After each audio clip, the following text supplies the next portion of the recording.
Hey guys, welcome to another Frontier Indica video. Hope you've been keeping well. Today, we're going to talk about the good old language issue, which keeps on popping into the limelight briefly every now and then. Right from the time of independence, it's been a very divisive and controversial topic, on some occasions even erupting into full-scale agitations and or riots. To summarize the crux of the problem, on the one hand, many in the Hindi heartland want Hindi to be the sole official language at the national level, calling for the role of English to be drastically reduced in favor of Hindi, which they believe should be the de facto and de jure link language of all of India.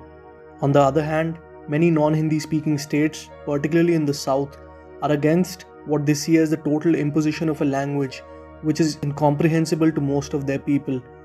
They fear that such imposition would disadvantage them in areas like government jobs, college admissions, etc.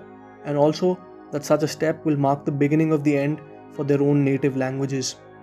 But instead of looking at the merits of each side's case, which is already something which has been done to the death by mainstream media, let's try and understand how India's linguistic dynamics are changing practically on the ground and what this could mean for the future of the language debate. The first major point which needs to be looked at is the exact degree of influence which Hindi has in our country.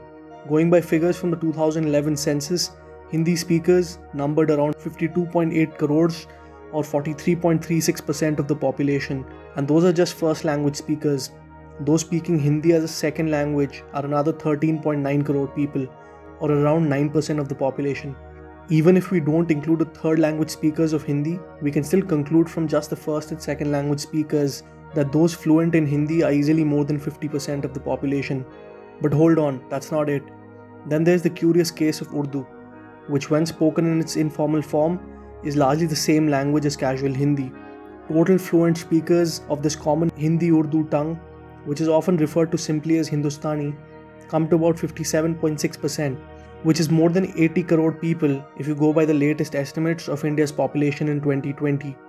Since languages are very much subject to the network effect, which simply refers to the phenomenon that additional users add value to an existing network, Hindi or Hindustani already has a massive advantage in becoming the link language of the masses due to its sheer size.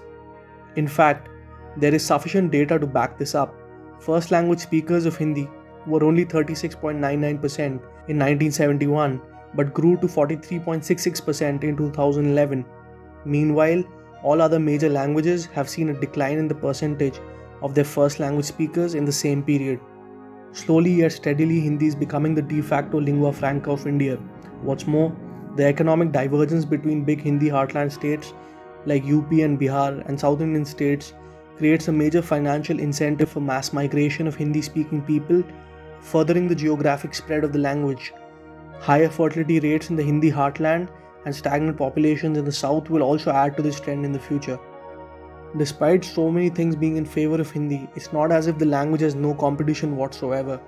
English, far from being an easily disposable colonial relic, has turned out to be the language of our best educational institutions, our higher judiciary, our high-tech sector, our big corporates, and the language seen by most Indians as the key to reaching their aspirations.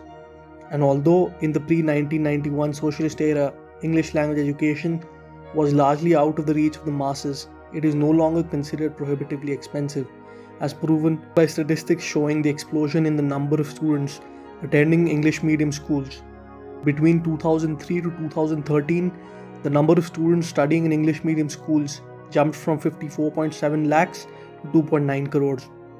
While Hindi medium enrollments also grew in the same period, their growth was much slower, from 7.8 crores to 10.36 crores.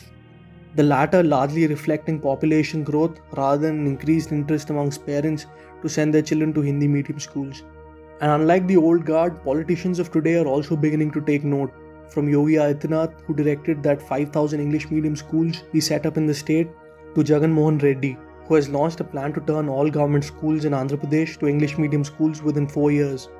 This rush towards the English language shows us the reality of aspiring to climb the socio-economic ladder in India. It is a widely held belief, and not without good reason, that increased English language proficiency is a massive aid in securing better jobs and entering more respectable professions. The different reasons behind the growth of Hindi and English are also likely to lead to divergent roles for these two languages. While Hindi will solidify itself as the link language of the masses across the length and breadth of the whole country, English will also only grow its hold among the white-collar class and also become a language of daily use for growing numbers among the middle class and upper class. Inevitably, this will mean the loss of influence for regional languages, which may be relegated to a position similar to that of Gaelic in Ireland, whereby they would retain their official status but will largely fall out of regular use among the wider public. Another language often talked about in the language debate is Sanskrit, and it may very well be that there will be a much larger concerted effort to revive the language on a national scale in the future, especially considering BJP's current political strength. But it is impossible to definitively say right now what such a policy will look like and how much time will it take to work, so we'll not speculate in that direction, at least not in this video. With that, we'll wrap things up. Hope you've enjoyed watching this video. If you'd like to watch more content like this in the future, please do subscribe to this channel, it'll be of immense help.